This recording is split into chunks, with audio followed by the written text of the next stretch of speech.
At approximately 3 a.m., he awoke from his couch to a never-ending infomercial for a new fitness program.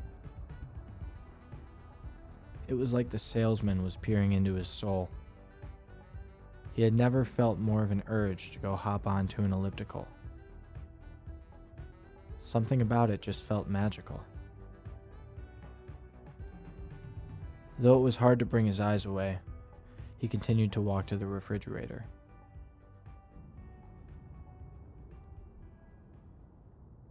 On it was a letter that stated, "To my dear Westhead." All of his friends had called him Westhead for a reason he could never remember.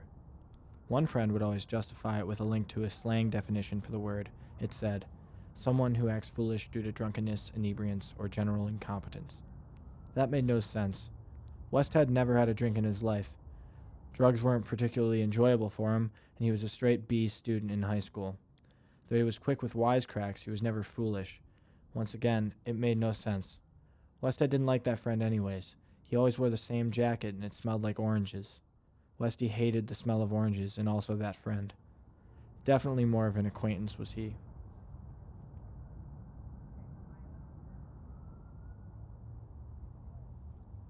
Another friend convinced everyone that she had come up with the name. That also made no sense. He met her when they were 19, and he remembered being called the name since middle school. He didn't like this friend anymore either.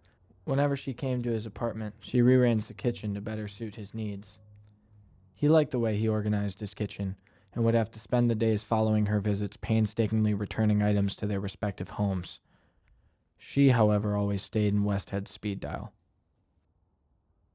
At this point in his life, he truly could not give less of a shit about the origin of his name. He cared more about trying to be happy and healthy, neither of which he was successfully being.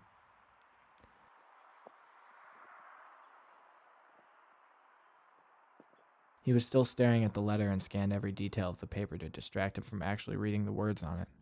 The edges were frayed. It was a bit wrinkled in the bottom right corner. There was an ink blot where the first word began. It had been on the fridge for so long that the tape was always on the verge of not sticking. As soon as he was about to read it, the paper fell to the ground. He stared at it on the tiles of his floor for approximately 9 seconds before picking it up.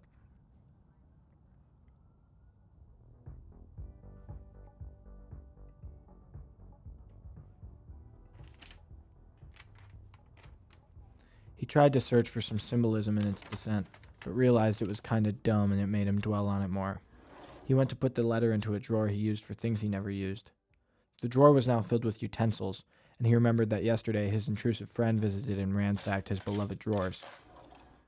He kept it in there anyways, and at this point it had literally been 8 whole minutes since he arose from the couch, and he had forgotten why he even decided to get up in the first place.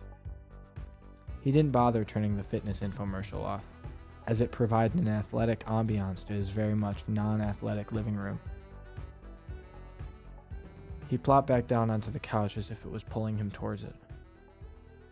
Sleep was good. Sleep was good. Why did he even bother getting up in the first place? Sleep was so good. When he woke up, the television was off. His body must have rolled onto the remote or something. It was really a shame because he hadn't remembered the number to order the fitness program. That was what was going to get him back in shape. He walked outside to get his mail.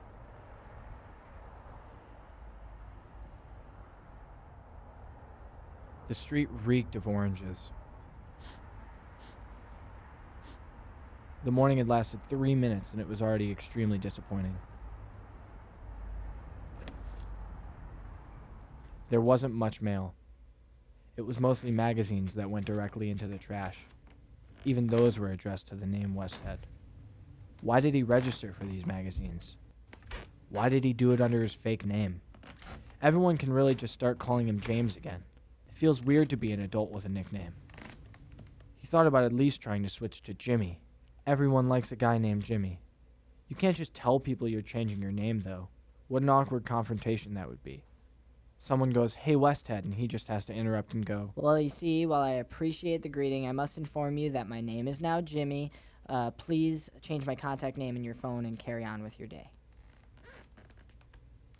There would be no good way to go about it.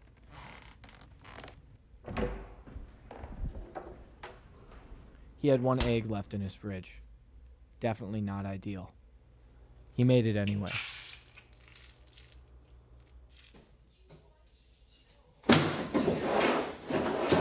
I mean, holy mother of God, where are all the fucking utensils? He said entirely too loudly while alone in his apartment. He then remembered the ransacking and opened the drawer. He entirely forgot about getting up in the middle of the night, so the letter in the drawer startled him a bit. To my dear Westhead. How long has it been? Too long, right? I hope you're feeling happy these days. It's truly so fucking weird to not see your face every day. I'm not used to it yet. I don't know if I ever will be. But I carry on, you know? Yesterday I saw an article about Paul Simon's post-retirement routines, and it made me think of the time we listened to Graceland in the mountains. I've never laughed harder at anything than when you tried to remember more than one line of lyrics to Gumboots. Call me when you've got him down. Anyway, I'm really sorry about... He picked up a fork and shoved a letter under the silverware. That was enough reading for the day. The internet didn't have any satisfactory answers to the question how to get rid of a nickname. So he just ate his egg.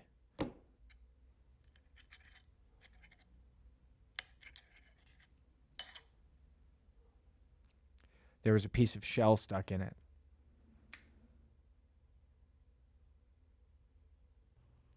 He pretended he ate a whole breakfast and put on Graceland while he cleaned his plate.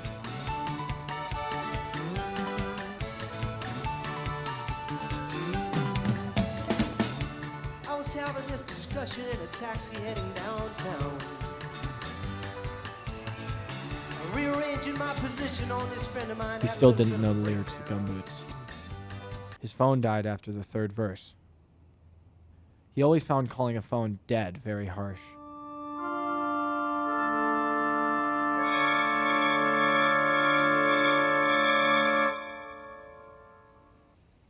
He chewed his nails because that was much easier than going to the store. There was a knock on his door. That never happens. It was his acquaintance with the stupid orange jacket. Sup, Westy? He closed the door because his body seemed to force him to, but opened it quickly after because that would have been really douchey. He sat on the outline of Westhead's face on the couch and started saying words. The words didn't seem important enough to be listened to, and Westhead was more concerned about how he was going to tell him that his name was Jimmy now. Okay, so you know what happened to me last night is, I went out to the bar and I met these two girls and they were like, yo, you're Fred, right? And I was like, no, I'm not Fred. My name's not Fred. And they were like, well, you look like Fred. And I was like, I'm definitely not Fred. And they were like, well, we're going to party with you like you are Fred. And then we started doing shots and stuff. So yeah, then, anyways, I just went home, watched Jurassic Park, and then, just fell asleep, But yeah, so that's what happened to me last night. But how are you doing, man? Like, what's going on in old Westy's life? Fill me in, big man. This was it. Time to adult. Get out of this rut that may or may not exist. I think I'm ditching Westhead. Ditching Westhead? What does that even mean? I'm changing my name. It's not even my real name. Yeah, obviously it's not your real name, but it's your name. Not anymore. Well, I'm still gonna call you Westhead, dog. He was being a nuisance. The goddamn orange smells so bad. Westhead remembered that he hated him, so he swiftly removed him from his home and decided he needed to meet more people.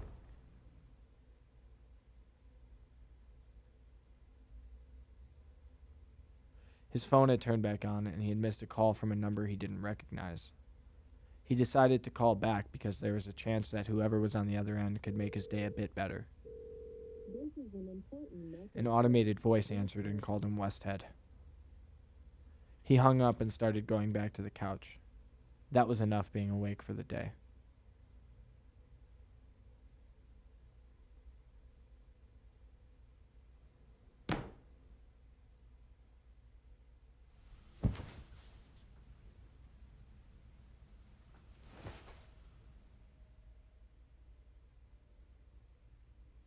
Sleep is so good.